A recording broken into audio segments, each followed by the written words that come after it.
Aos 24 anos, vivenciei uma situação inusitada. Naquele tempo, meu noivo, Tiago, e eu morávamos em uma espaçosa fazenda em Carolina do Sul. Apesar de alugarmos apenas uma pequena moradia na propriedade, tínhamos total liberdade para explorar os arredores. Nosso lar estava posicionado em aproximadamente 20 acres de terra, com uma entrada que se estendia por cerca de 800 metros. Éramos os únicos moradores, incluindo eu, Tiago, nosso gato resgatado de um celeiro, que era bastante excêntrico, e nossa adorável, porém medrosa, pitbull chamada Luna, que pesava cerca de 34 quilos. Apesar de seu tamanho, ela tinha medo até da própria sombra. Normalmente, ao retornar do trabalho, eu levava a Luna para passear e Tiago frequentemente se juntava a nós. Não que eu tivesse receio de sair sozinha, mas ele passava muito tempo jogando videogames, então era benéfico para ele respirar um pouco de ar puro. A entrada da nossa propriedade era seguida por uma estrada de 19 quilômetros, através de bosques e fazendas, até finalmente reconectar com a civilização. Então estávamos consideravelmente distantes de outras pessoas, exceto pelo nosso senhorio, claro. Os primeiros quilômetros atravessavam terras agrícolas abertas, seguidos por uma pequena faixa de floresta e depois aproximadamente 800 metros de campos de trigo. Após isso, havia uma densa floresta por mais 3 quilômetros. O início da noite era como qualquer outro dia útil, quando Tiago e eu voltávamos para casa, para o nosso aconchegante chalé e nossos felizes animais de estimação. Luna estava ansiosa para passear, então a acalmei e troquei de roupa. Perguntei a Tiago se ele viria conosco, mas ele recusou, dizendo que havia visto um coiote próximo ao campo, ao lado da nossa casa. Como bem sabemos, coiotes são principalmente carroceiros, especialmente aqui na costa leste. Então eu não estava particularmente preocupada, especialmente por me considerar capaz de me defender. Chamei-o de medroso e disse a Luna que teríamos que ir sem ele. Deixamos o chalé e começamos a caminhar em direção à entrada. O sol estava se pondo e o ar de outubro estava fresco. Os campos de milho ao lado da nossa longa entrada sussurravam ao vento. O milho estava com cerca de 2 metros de altura naquele momento do ano, tornando impossível ver através dele. Achei que Tiago estava tentando me assustar ao mencionar o coiote no campo.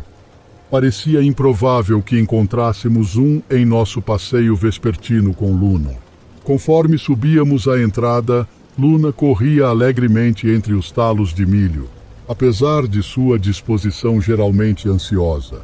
Sabia que se houvesse algum perigo, ela me alertaria correndo de volta.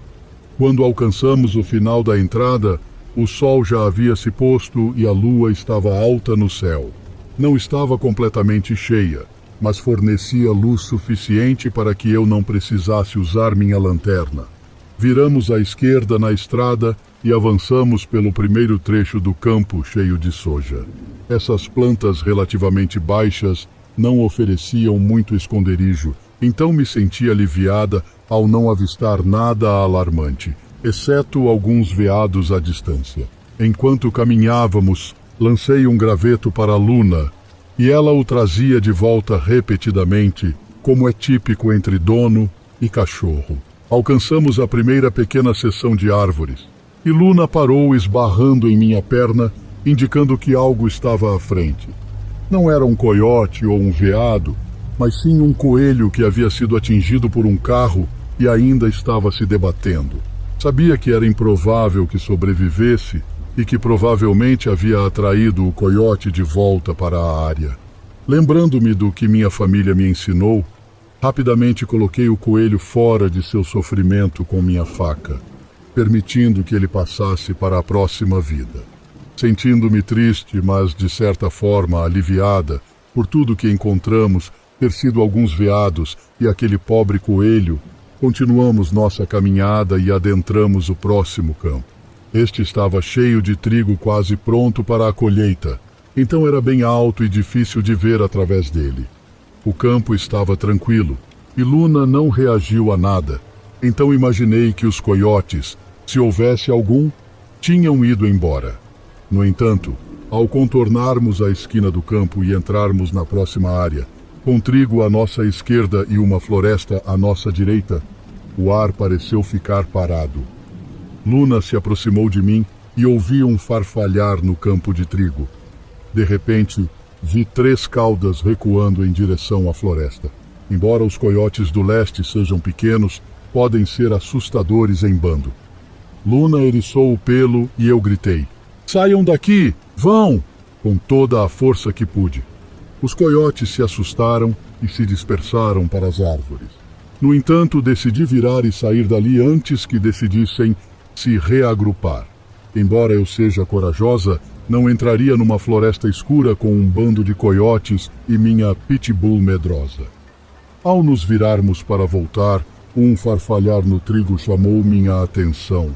Pensei que fosse um coiote, mas quando Luna parou e encarou, soube que era algo mais. Assoviei para que ela viesse até mim, e meu assobio agudo de 2 dedos foi devolvido de dentro do trigo. De repente, todas as lendas familiares que eu havia ouvido vieram à tona, e esperei ver surgir uma criatura alta e esguia. Nada apareceu. Não senti nenhum pressentimento de medo ou cheiro de carne podre, mas fiquei paralisada pelo medo e pela curiosidade. Assoviei novamente, e o assobio foi devolvido mais uma vez, soando muito humano, mas também não exatamente correto. Contra meu melhor julgamento, disse olá, e minha voz foi devolvida da mesma forma. Minha mão estava na minha faca enquanto comandava a entidade para se mostrar, mas tudo que ouvi foi silêncio. O farfalhar começou novamente e liguei minha lanterna, iluminando o campo de trigo. O que vi me confunde até hoje. Olhos de animal refletindo de volta para mim, em verde e amarelo. Mas o que eles estavam conectados não fazia sentido. Havia uma garota, não mais velha que 16 anos, agachada no trigo, vestindo o que acredito ser pele ou pelo de cervo.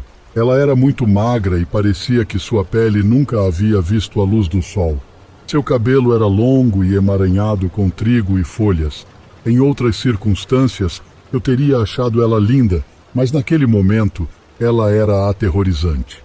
Encaramo-nos por o que pareceu uma eternidade, mas deve ter sido apenas 1 minuto. De repente, ambos ouvimos o uivo inconfundível de um coiote vindo da floresta, e nossas cabeças se voltaram imediatamente para o barulho. A garota correu para o trigo em direção ao som, e no mesmo instante Luna correu em direção à nossa casa, e eu a segui. Não paramos de correr até chegarmos à entrada, e eu parei porque não queria que Tiago soubesse que eu estava fugindo de algo. Ainda podia ouvir os uivos à distância, e começamos a caminhar rapidamente. Chegamos ao chalé sem mais problemas, e nunca contei a Tiago sobre isso, pois não queria que ele saísse com a arma. A garota não me machucou, então não achei certo fazer nada. No entanto, fui acordada no meio da noite pelo som de coiotes do lado de fora do nosso chalé. Isso não era incomum, mas agora me pergunto se ela estava com eles. Por cerca de 1 mês, parei de me obcecar sobre aquela noite e quase senti como se tivesse imaginado tudo. Mas então, enquanto voltava do trabalho, tive que frear bruscamente para evitar atingir algo na estrada. Era escuro, e quando os faróis do meu carro atingiram seus olhos, eles refletiram verde e amarelo. Parecia um coiote grande, e ele apenas encarou meu carro por um momento antes de correr para a floresta. Mesmo agora, sei que parece loucura, mas ainda me pergunto se aquela criatura era ela.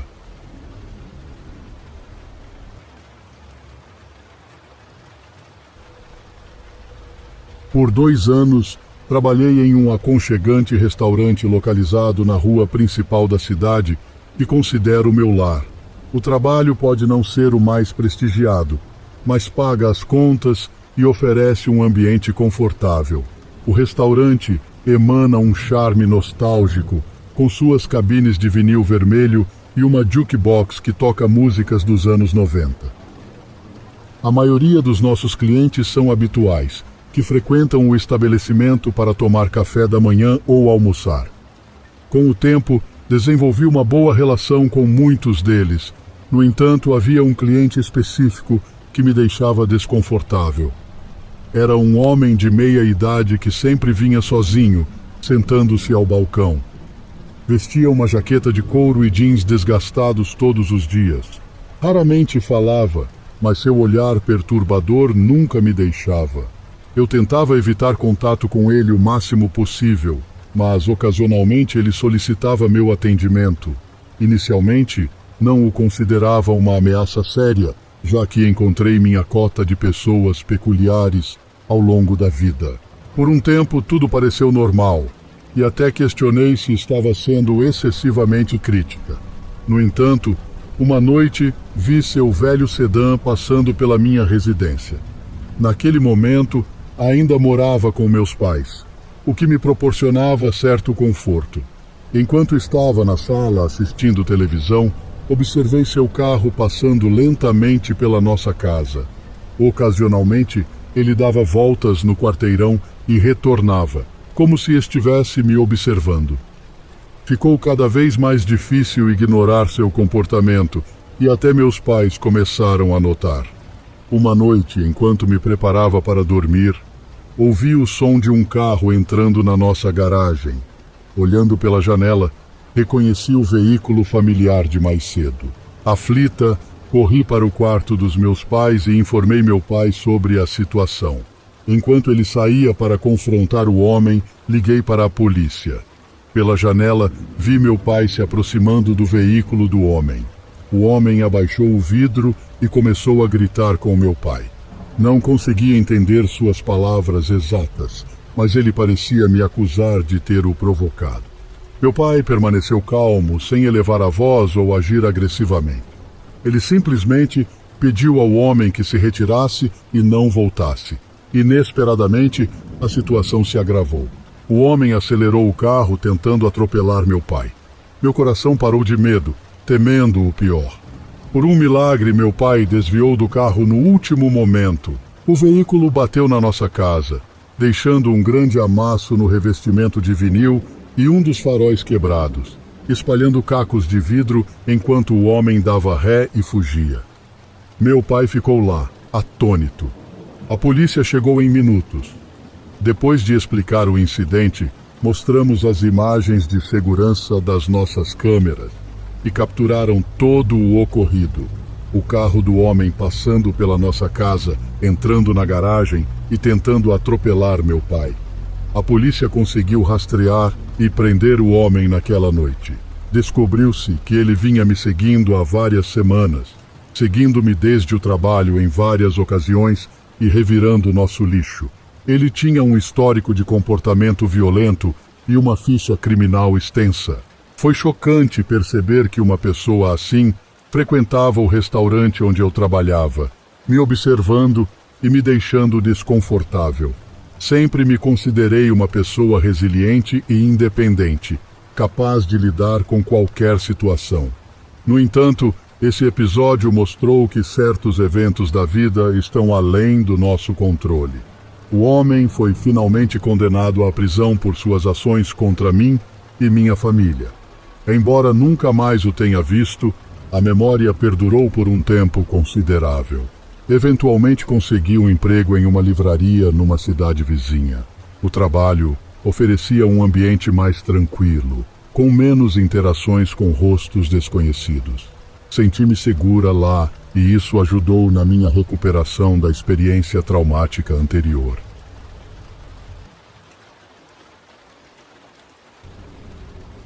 Meus pais e eu morávamos em uma cidade agitada. Apesar de estarmos num modesto apartamento de 2 quartos, eu estava longe de me sentir solitário, pois sempre havia pessoas por perto, especialmente crianças da minha idade. Meu melhor amigo, Lucas, vivia em um prédio diferente, mas estávamos sempre juntos. Diferentemente de mim, ele não gostava da vida na cidade. e frequentemente falava sobre se mudar para um lugar onde pudesse estar mais próximo da natureza e ter mais espaço. No entanto, continuamos amigos próximos até a formatura, quando me mudei para a faculdade e ele começou a viajar pelo mundo com sua mochila. Com o passar dos anos, mantivemos contato, mesmo que não nos víssemos desde o ensino médio. Foi depois de terminar a faculdade que soube que Lucas havia se estabelecido em uma pequena cidade não muito longe de onde eu morava. Decidi tirar alguns dias de folga no trabalho e visitá-lo. A cidade era remota, cercada por florestas e lagos, e sua população era de apenas alguns milhares de pessoas. As casas eram aconchegantes e as ruas sinuosas convergiam para um centro da cidade encantador. Ao chegar na casa de Lucas, senti uma certa ansiedade sobre reencontrá-lo após tantos anos. E se as coisas tivessem mudado entre nós e não nos dessemos mais tão bem? Mas quando ele abriu a porta, apesar da barba desgrenhada e do bronzeado, ele estava exatamente como eu me lembrava. Fomos a um bar na cidade para jantar e tomar uns drinks e notei um homem, Ricardo, sentado à mesa em frente à nossa. Lucas me disse que ele tinha uma má reputação na cidade e não demorou muito para eu perceber o porquê. Ricardo era barulhento, desagradável e incrivelmente rude com a garçonete quando ela se aproximou de sua mesa. Era difícil ignorar, especialmente porque a rudeza com atendentes era um dos meus maiores incômodos, já que minha mãe era uma. Apesar do conselho de Lucas para ignorar Ricardo, fiquei perturbado com seu comportamento e a maneira como ele falava com a garçonete. Tenho muito respeito por pessoas que trabalham duro, então foi desanimador testemunhar o desrespeito demonstrado ao pessoal do bar naquela noite. Depois de pedir nossa comida, Lucas e eu nos acomodamos para o que inicialmente era uma noite agradável. Aproveitamos nossa refeição e pedimos alguns drinks, relembrando os velhos tempos. No entanto, Ricardo, que estava sentado à nossa frente, não parecia estar se divertindo tanto. À medida que a noite avançava, seu comportamento se tornava cada vez mais errático e era evidente que ele estava bastante bêbado. Apesar de seu comportamento perturbador, eu estava feliz em rever meu amigo, e as palhaçadas de Ricardo não estragaram nossa noite. Eventualmente, deixamos o bar e Lucas me levou de volta para sua casa, onde ele havia preparado um quarto de hóspedes para mim.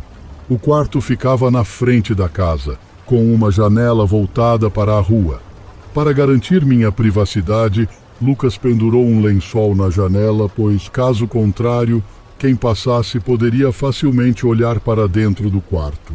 As luzes da rua lançavam um brilho fraco ao redor da janela, contido pela cortina improvisada. Deitei na cama por um tempo, olhando para o teto, perdido em pensamentos, quando de repente ouvi um grito abafado vindo da direção do bar.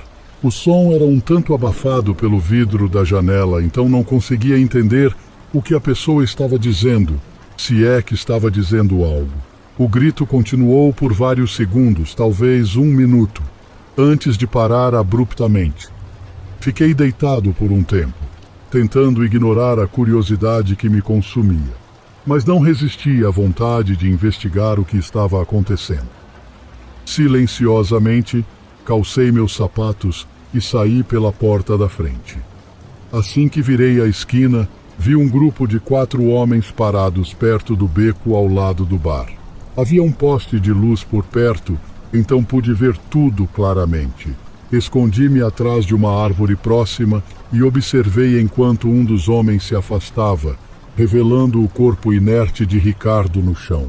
Ele havia sido claramente espancado e não se movia. Horrorizado com o que vi, recuei para trás da árvore, não querendo ser visto pelos homens. Depois de respirar fundo algumas vezes, esgueirei-me novamente para espiar por trás da árvore. 2 dos homens pegaram o corpo flácido de Ricardo e o carregaram até um carro próximo, que estava estacionado na rua. Eles o colocaram no porta-malas do carro. Sabia que tinha que agir rapidamente, então corri de volta para a casa de Lucas e o acordei. Contei a ele o que tinha acontecido e imediatamente ligamos para a polícia e relatamos o incidente à polícia. Para minha surpresa, a polícia não pareceu levar o assunto muito a sério. O policial que atendeu a ligação me disse para não me preocupar e me garantiu que investigariam o incidente. No entanto, não enviaram um policial para tomar um depoimento ou investigar o local do crime. Como testemunha de um possível assassinato, fiquei chocado com a falta de ação deles. Na manhã seguinte, Lucas e eu fomos à delegacia para relatar o incidente novamente. A polícia nos garantiu que o caso estava sendo investigado, mas os detalhes eram confidenciais naquele momento. Achei estranho que, sendo testemunha no caso, não me forneceram mais informações. Sentindo-me inquieto e assustado com os eventos da noite anterior, decidi encurtar minha viagem e voltar para casa. Havia muitos sinais de alerta em torno do incidente e eu não conseguia tirar a sensação de que algo não estava certo. Embora Ricardo não fosse exatamente uma pessoa agradável, ele certamente não merecia o que lhe aconteceu. Eu só esperava que a polícia estivesse dizendo a verdade quando afirmou que estava investigando o que aconteceu naquela noite.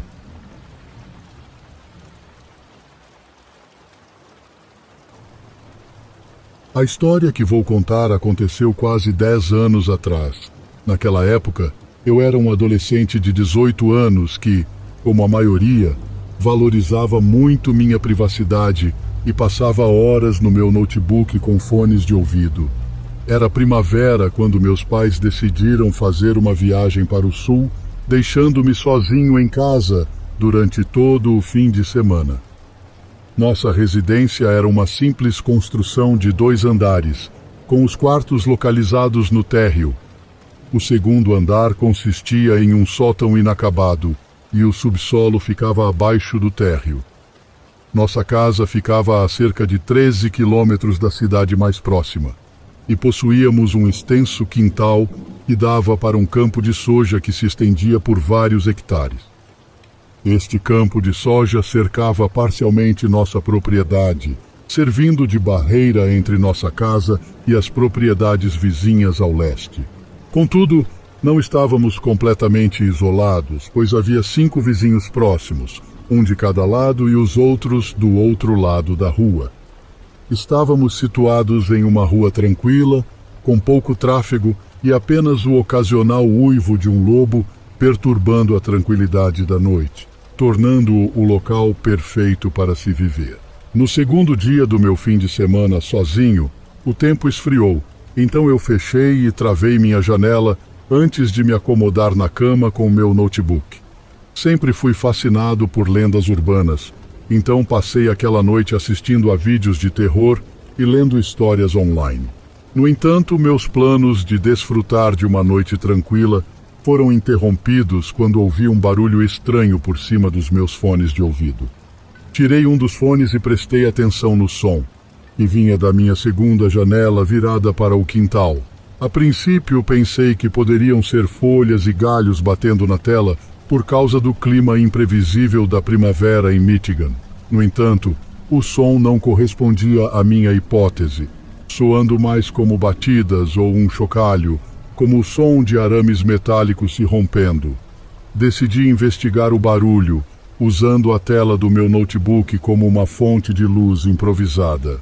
Com as cortinas e persianas fechadas, era impossível ver algo do lado de fora enquanto eu estava dentro. Estava nervoso sobre o que poderia encontrar e caminhei cautelosamente até a janela. Encostei na parede e deslizei meus dedos sob a cortina, puxando lentamente uma das persianas para espiar lá fora. Para meu horror, havia alguém de pé na escuridão, segurando uma faca e cortando a tela da minha janela. Meu coração disparou e senti um calafrio percorrer minha espinha. Sabia que precisava ficar quieto e fora de vista para me proteger. Com dedos trêmulos, deslizei pela parede e rastejei de mãos e joelhos até o pequeno criado mudo ao lado da minha cama, onde meu telefone estava. Liguei para a polícia e sussurrei tudo para o atendente do outro lado da linha. Expliquei que alguém estava do lado de fora da minha janela com uma faca e eu estava sozinho em casa. O atendente manteve-se na linha comigo, me tranquilizando de que a polícia estava a caminho. No entanto, ouvir a tela sendo cortada tornava difícil permanecer calmo, apesar de suas palavras reconfortantes. Apesar do medo avassalador, fiquei em silêncio e imóvel, enquanto ouvia atentamente o barulho do lado de fora. Era o meio da noite, e eu estava sozinho em minha pequena casa suburbana, com o coração batendo forte no peito, enquanto tentava manter minha respiração estável. Sempre me senti seguro em minha casa, mas agora, ouvindo os sons de alguém tentando arrombar, sabia que estava longe de estar seguro. Eu tinha implorado a minha amiga para me deixar sair para correr, mas ela insistiu para que eu ficasse com ela e não fizesse nenhum barulho. Agora, eu estava paralisado pelo medo, tentando não fazer nenhum som enquanto um homem tentava abrir minha janela com uma faca. O som da lâmina cavando no caixilho de madeira era quase insuportável, mas eu sabia que não podia entrar em pânico. De repente, vi luzes vermelhas e azuis piscando no quintal. A polícia havia chegado. Respirei aliviado, sabendo que a ajuda estava a caminho. Ouvi alguém correndo pelo quintal e o rádio ligando e desligando enquanto eles vasculhavam a área. Houve uma batida forte na porta da frente e um homem anunciou que era um policial. Caminhei lentamente pelo corredor, tentando permanecer em silêncio. Quando abri a porta, quase puxei o policial para dentro de alívio. Ele perguntou se eu estava bem e se eu poderia descrever o homem que havia tentado invadir. Infelizmente, não pude fornecer muitas informações, pois o homem estava vestido todo de preto e com um capuz cobrindo seu rosto. Outro policial juntou-se a nós na varanda e nos informou que não havia visto nada na área. Mas eu sabia o que havia ouvido e visto. A polícia realizou uma segunda verificação da propriedade, garantindo que todas as janelas e portas estivessem seguras antes de partir. Eles me asseguraram que manteriam um carro de patrulha na área, mas eu ainda estava assustado. Queria ligar para minha mãe, mas sabia que ela não voltaria até a manhã seguinte. Então, decidi dormir no sofá da sala de estar e contar tudo aos meus pais quando eles chegassem em casa. Mas, justamente quando começava a pegar no sono, ouvi um estrondo forte na porta dos fundos. Sabia que estava em perigo mais uma vez e disquei para a polícia pela segunda vez. Desta vez, corri para a cozinha e peguei uma faca grande do bloco de açougueiro. Aconcheguei-me no chão, contra o balcão, esperando a polícia chegar. Os minutos pareciam horas enquanto esperava, meu coração acelerado de medo. Segurava o telefone firmemente no ouvido, ouvindo a voz do atendente, esperando que isso me fizesse sentir menos sozinho. O estrondo na minha porta dos fundos continuava. Apertei a faca ainda mais forte, tentando me preparar psicologicamente. Se o homem entrasse, eu poderia me defender. Eu não sabia nada sobre ele, quão alto ou forte ele era. Será que eu teria alguma chance? O caixilho da porta estalou quando o homem a chutou novamente. A velha porta estava fechada apenas por uma corrente e eu sabia que mais um chute a arrombaria. Preparei-me para o golpe final, certo de que abriria a porta. De repente, uma voz cortou o barulho. "No chão! Solte a faca! Polícia!" Eles haviam chegado bem na hora. O atendente que havia falado comigo durante todo o incidente continuou tentando me acalmar enquanto a polícia ordenava que o intruso se rendesse. Então, um único tiro ecoou, seguido por silêncio. Ouvi uma batida gentil na minha porta da frente e vi o mesmo policial que havia falado comigo antes. Avisei o atendente que o policial estava lá e desligamos. Abri a porta, ainda segurando a faca. O policial viu e calmamente sugeriu que eu a largasse. Minha mão estava tão apertada no cabo que meus nós dos dedos estavam brancos. Mas quando finalmente soltei, o policial me escoltou até o carro dele, que estava estacionado no quintal lateral, sob as luzes de movimento. Enquanto nos afastávamos, olhei para trás e vi outro policial parado sobre o corpo do homem de preto. Sua faca jazia no chão, a poucos centímetros de sua mão, e mesmo à distância, eu podia ver o sangue nela. O próprio homem parecia estar morto há semanas. Seu capuz havia caído de seu rosto, revelando-o à noite. Ele era pálido de forma impossível, com a pele envelhecida e fortemente enrugada, de maneira antinatural. Seu cabelo era longo, ralo e loiro, e seus olhos fundos ainda estavam abertos, fitando o vazio. Na delegacia prestei depoimento e me asseguraram que não havia outros atacantes na minha propriedade. Então, outro policial entrou na sala com um arquivo na mão.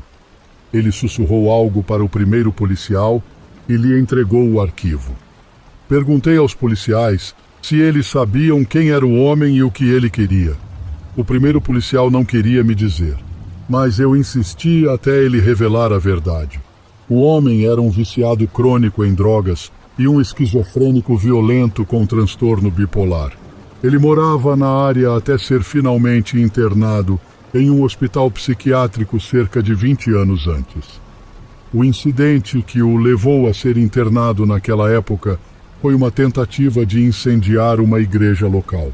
Ele acreditava ser o verdadeiro Filho de Deus e que todas as figuras religiosas, padres e ministros eram falsos profetas e instrumentos de Satanás. A polícia suspeitava que ele estava tentando invadir minha casa porque pensava que um pregador local morava lá. Ele estava enganado, mas teria me matado de qualquer forma se tivesse entrado. Depois de um momento de perplexidade, perguntei-lhes por que não o viram na primeira vez. A resposta do policial me arrepiou e eu soube que nunca mais olharia para o meu quintal da mesma maneira novamente. Ele me disse que o homem havia se escondido no campo de soja na primeira vez e estava observando a casa entre as fileiras. Ele nunca havia partido. Estava sempre lá, observando e esperando a polícia partir. Ele era verdadeiramente louco e eu estava grato por ele não estar mais por perto.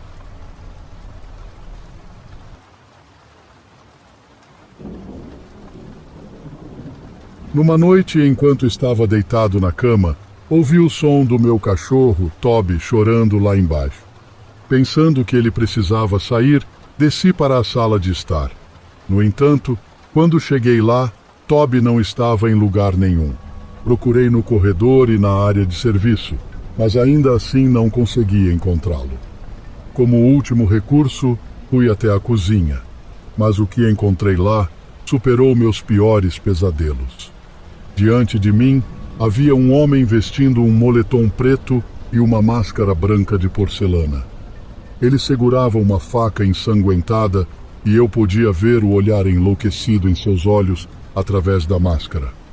Paralisado de medo, soltei um grito e corri de volta para a área de serviço, trancando-me lá dentro. Estava preso com aquele invasor, sem telefone para pedir ajuda, protegido apenas por uma porta frágil. Enquanto me encolhia no canto da área de serviço, ouvi passos lentos se aproximando. Eles pararam do lado de fora da porta, e então ouvi o som da faca sendo arranhada contra ela. O homem falou meu nome, Marina, com uma voz assustadora que gelava o sangue, e eu podia ouvi-lo rindo do outro lado da porta. O arranhão continuou por o que pareceu uma eternidade, e eu acabei desmaiando. Quando recuperei a consciência, pude ver a luz do dia por baixo da porta. Arrisquei e corri para a casa do vizinho em busca de ajuda. A polícia foi chamada e vasculhou minha casa. Eles não encontraram ninguém, mas descobriram marcas de arranhões ensanguentados do lado de fora da porta da área de serviço e o corpo do meu amado Toby, assassinado a facadas no quarto principal no andar de cima. Anos se passaram desde aquela noite, mas ainda vejo um terapeuta e choro pelo que aconteceu ao Toby. O homem da máscara de porcelana ainda assombra meus pesadelos, e eu tive que me mudar daquela casa, pois não suportava ficar lá mais tempo.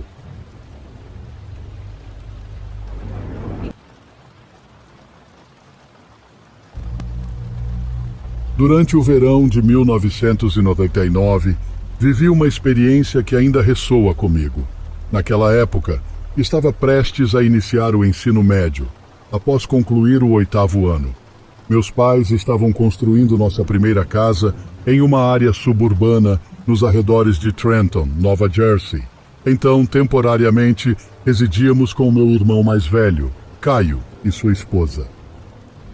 Isso significava que meus pais raramente estavam por perto para supervisionar durante aqueles meses de verão. Aquele verão me proporcionou uma liberdade imensa. Eu costumava pedalar minha bicicleta para vários destinos, independentemente da distância, e praticamente não tinha toque de recolher. Minha mãe, ocupada criando meus 3 irmãos mais velhos e ficando na casa da minha irmã mais velha, Ana, a cerca de 20 minutos de carro da casa de Caio, ficava irritada se precisasse me buscar no meio da noite. Ela dizia que, se eu conseguia pedalar até lá, também poderia voltar pedalando. Neste contexto, eu geralmente ia à casa do meu amigo Mateus todos os fins de semana, que ficava a cerca de 15 minutos de bicicleta da casa de Caio. Se você não conhece o sul de Nova Jersey e as áreas ao redor de Trenton, é importante destacar que essas regiões são predominantemente cobertas por densas florestas. Há uma mistura de bairros rurais e semi-suburbanos, onde um momento você pode estar em uma área residencial compacta e no momento seguinte no coração de uma floresta, com poucas casas ou iluminação pública à vista. É uma paisagem peculiar. Em uma noite de domingo, por volta das 10h30, minha mãe ligou para a casa de Mateus, exigindo que eu voltasse imediatamente. Ela queria que eu chegasse em casa antes de ir dormir e não iria me buscar, pois levaria muito tempo. Embora fosse uma mãe relativamente permissiva, ela também se preocupava bastante com minha segurança. Ela sabia que eu sabia me cuidar e estava bem ciente dos perigos de estranhos desde jovem. Então, ela não se preocupava excessivamente comigo voltando para casa de bicicleta tarde da noite. Mas suas preocupações às vezes apareciam. Me despedi de Mateus e sua família e comecei minha jornada de cerca de 16 quilômetros de volta à casa do meu irmão, atravessando regiões florestais e bairros suburbanos. A viagem estava tranquila e eu estava progredindo bem, em parte devido à noite inusitadamente fria que me pegou desprevenido. Sem um casaco, eu estava ansioso para chegar em casa o mais rápido possível. Cerca de 30 minutos após minha partida, virei na rua do meu irmão, que normalmente exigia mais 10 minutos até chegar à sua casa, localizada no final desta longa, escura e densamente arborizada rua. 1 ou 2 minutos depois, notei um carro entrando na rua atrás de mim. Inicialmente, não dei muita atenção, pois era algo comum. No entanto, após um curto período, percebi algo estranho sobre o carro. Seus faróis se apagavam e acendiam intermitentemente, e eu sabia que havia poucas casas nesta rua para onde o carro poderia estar indo. Enquanto a escuridão tomava conta da área, olhei para trás e vi que o carro suspeito não estava mais me seguindo. Apesar disso, um sentimento indescritível de pavor me invadiu. Um medo primal que de repente tomou conta dos meus sentidos. Acelerei o passo e gradualmente comecei a ouvir o zumbido do motor do carro ao longe. Quando olhei para trás novamente, vi o carro iluminado por um dos poucos postes de luz na estrada. Tive certeza de que o motorista estava me seguindo e fiquei aterrorizado. No entanto, não queria demonstrar que havia percebido. O carro estava aproximadamente a 150 metros de distância de mim. Comecei a pedalar mais rápido, tentando não parecer em pânico ou consciente do perseguidor. Enquanto isso, tirei as chaves de casa do bolso e posicionei a maior chave entre meus dedos, formando um punho. Planejava usar a chave como uma arma improvisada para golpear o olho ou a garganta do atacante, caso ele tentasse me arrancar da bicicleta. Meu objetivo era criar alguma distância entre nós. Neste ponto, eu estava um pouco mais da metade do caminho até o meu destino. A estrada à frente estava envolta em escuridão, com poucas casas e praticamente nenhuma iluminação pública. Normalmente, eu teria medo de andar por esse trecho, mas agora minha mente estava ocupada com inúmeros cenários aterrorizantes. O motorista deve ter percebido que a estrada estava se tornando mais escura e desolada, pois começou a diminuir a distância entre nós, ganhando terreno até ficar a cerca de 55 ou 65 metros de distância. Em resposta, comecei a pedalar mais rápido do que nunca. Ao chegar ao meu quintal, pulei da bicicleta e lutei com as chaves, tentando destrancar a porta da frente. O carro estava a cerca de 9 ou 12 metros de distância quando finalmente consegui entrar, e naquele momento ele havia parado diretamente na frente da casa. Tremendo, travei a porta atrás de mim, gritei para acordar Caio, alertando-o sobre o carro estacionado lá fora e como ele havia me seguido. Caio saiu correndo do quarto e foi para o lado de fora para confrontar o motorista. Ele permaneceu no nosso quintal, com as mãos levantadas, enquanto o carro permanecia parado na rua. Então, os faróis do veículo se acenderam, mas ele permaneceu imóvel, como se congelado no lugar, por algo que pareceu 10 minutos ou mais. Durante esse impasse tenso, Caio e eu estávamos convencidos de que o motorista poderia começar a atirar em nós, dada sua presença ameaçadora na estrada. Consegui ter uma visão clara do carro, mas os vidros escuros impediam qualquer visão do interior. Finalmente, o impasse terminou quando o motorista fez uma manobra rápida de 3 pontos e acelerou na direção oposta. O incidente deixou tanto Caio quanto eu bastante abalados por um dia ou 2. Não esperávamos que algo assim acontecesse em nossa área, ou pelo menos era o que pensávamos. Entramos em contato com a polícia e fornecemos a melhor descrição do veículo que pudemos, mas nada resultou do nosso relatório, e nunca mais vimos o carro novamente. No entanto, o que realmente foi assustador foi que, alguns meses depois, houve várias tentativas de sequestro de crianças da minha idade na mesma área. A descrição do veículo nesses casos coincidia com a do carro que nos perseguiu naquela noite na casa de Caio. Felizmente, as vítimas pretendidas conseguiram escapar, mas o autor nunca foi capturado. Até hoje suspeito que ele ainda esteja à solta.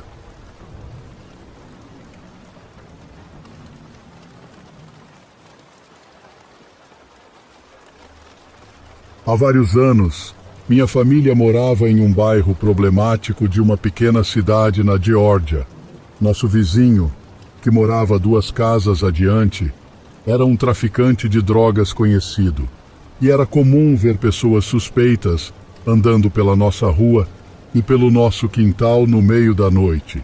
Meu noivo e eu éramos pessoas que costumavam ficar acordadas até tarde, especialmente porque eu trabalhava à noite. Então frequentemente ficávamos acordados até altas horas. Felizmente, nossas filhas ainda não frequentavam a escola e gostavam de dormir até mais tarde, como nós. Não tínhamos cortinas ou persianas na maioria de nossas janelas, então era evidente para quem passasse que estávamos acordados e na nossa sala de estar, sempre bem iluminada, até tarde. Todos no bairro conheciam nossos 2 cães pastores alemães, uma fêmea que pesava cerca de 72 quilos e um macho, cerca de 54 quilos. Por algumas semanas, tínhamos ouvido sons estranhos do lado de fora das nossas janelas durante a noite, mas sempre que íamos verificar, geralmente não havia ninguém. Muitas vezes, encontrávamos apenas uma barra de ferro perto da janela onde alguém tinha tentado arrombar.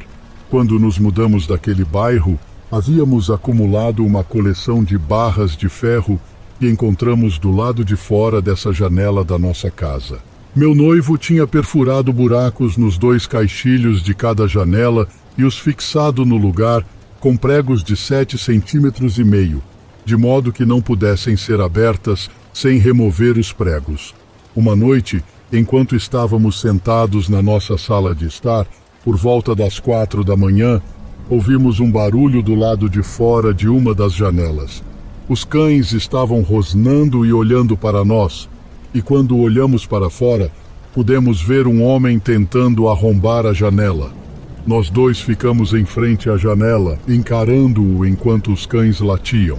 No entanto, ele estava tão sob efeito de drogas que aparentemente nem nos notou e apenas ficou lá parado. Meu noivo bateu no vidro e o homem saiu correndo. Na noite seguinte, o mesmo homem voltou, desta vez em uma janela diferente à da sala de estar. O processo se repetiu com meu noivo batendo no vidro e assustando-o, e depois nós recolhíamos a barra de ferro. Quando ele apareceu pela 3ª noite, decidimos que já era demais. Desta vez, em vez de bater no vidro, meu noivo saiu de casa sem alertá-lo. Apesar de ter 1,90 m de altura e ser magro, meu noivo usava uma bengala para andar boa parte do tempo, o que o fazia parecer pouco ameaçador. Quando o homem o notou, não tentou fugir, aparentemente pensando que poderia enfrentá-lo.